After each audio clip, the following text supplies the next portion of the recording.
Hello everyone, আসসালামু আলাইকুম। কেমন আছেন সবাই?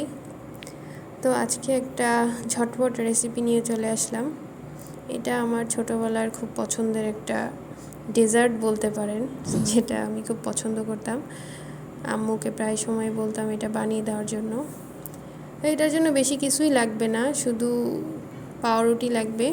আর এখানে আমি দুধ, লিকুইড দুধ নেইনি, আমি হচ্ছে গুঁড়া দুধটাকে 3 চামচ গুঁড়া দুধ অল্প একটু পানির সাথে মিক্সড করে সেখানে 2-3 টেবিল চামচের মতো চিনি অ্যাড করলাম, আর 2টা ডিম এখানে ভালোভাবে মিক্স করে নিলাম এটার সাথে। এই তো এবার এটাকে খুব ভালোভাবে মিক্সড করে নিতে হবে। মিক্সড করে এটা হচ্ছে গিয়ে পাউরুটিটাকে এটার মধ্যে ডিপ করে নিব। তো এই পর্যায়ে পাউরুটিটা খুব ভালোভাবে এটার সাথে মিক্সড করে নিতে হবে, মানে পাউরুটিটা যেন একদম নরম হয়ে যায়, এটা খেয়াল রাখতে হবে। দেন চুলায় একটা ফ্রাই প্যানে হচ্ছে গিয়ে অল্প একটু তেল গরম করে নিব। আর এই পর্যায়ে চুলার আঁচটা একদম লোতে রাখতে হবে, চুলার আঁচ বাড়ানো যাবে না। যদি চুলার আঁচ বাড়িয়ে দেওয়া হয় তাহলে কিন্তু রুটিটা পুড়ে যাবে, সেক্ষেত্রে খেতে অতটা মজা লাগবে না, একটা তেতো ভাব চলে আসবে। এই জন্য এখানে মানে চুলার আঁচটা একদম লোতে রেখে এটা ভেজে নিতে হবে।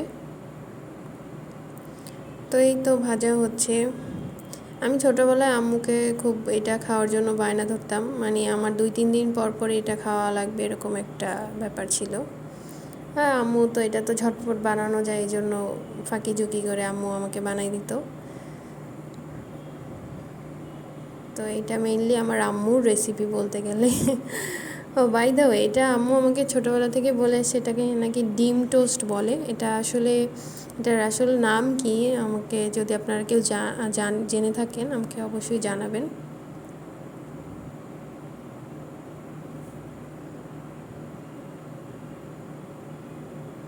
এই তো সবগুলো আমি এবার আস্তে আস্তে করে ভেজে নিব একদম লো ফ্লেমে।